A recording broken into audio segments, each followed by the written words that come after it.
Brazil football দলের বিশ্বকাপ যাত্রার সবশেষ সুখকর স্মৃতি কোনটা মনে আছে? কাতার বিশ্বকাপের কোয়ার্টার ফাইনালে এক্সট্রা টাইমে ক্রোয়েশিয়ার রক্ষণ ভেঙে ঢুকে পড়েছিলেন ফুটবলের রাজপুত্র। গোল করে আনন্দে ভাসিয়েছিলেন কোটি কোটি ব্রাজিল ভক্তদের। তবে ম্যাচ হেরে সব আনন্দ ফিকে হয়ে পড়েছিল নেইমারের। এবার জানিয়ে দিলেন 2026ই হবে তার শেষ বিশ্বকাপ।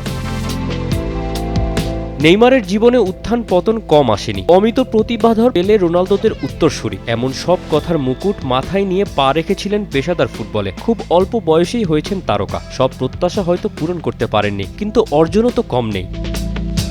সেটুকু অর্জনের সাথে নিত্যসঙ্গী ছিল নানা বিতর্ক। নাইট ক্লাব পার্টিতেও ভীষণভাবে মজেছিলেন একসময়। প্রেমিকা ব্রুনার বিশ্বাস ভঙ্গ করে চেয়েছেন ক্ষমা। পিএসজিতে থাকতে নিয়মিতই জমকালো সব পার্টি আয়োজন করে হয়েছেন সমালোচিত। কিন্তু সেই নেইমার এখন অতীত। এখনকার নেইমার ব্যক্তিগত জীবন ও ক্যারিয়ার নিয়ে বেশ সিরিয়াস।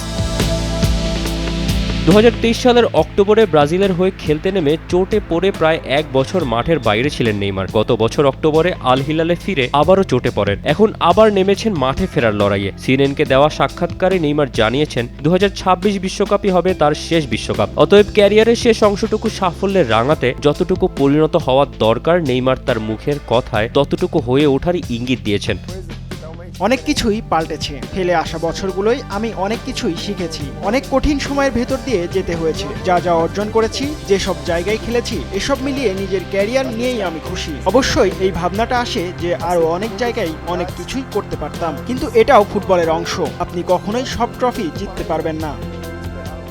বার্সেলোনার হয়ে লা লিগা ও চ্যাম্পিয়ন্স লিগ জিতেছেন নেইমার। পিএসজির হয়ে জিতেছেন লিগ আ। সান্তোসের হয়ে জিতেছেন কোপা লিবার্তাদোরেস। আল হিলালের হয়ে গত মৌসুমে জিতেছেন সৌদি প্রো লিগও। কিন্তু ব্রাজিলের জার্সিতে শুধুই 2013 ফিফা কনফেডারেশনস কাপ। দেশকে জেতাতে পারেননি বিশ্বকাপ। আক্ষেপটা হয়তো এখনও তাকে তাড়া করে। সেই স্বপ্নটা এবার কি পূরণ করতে পারবেন নেইমার?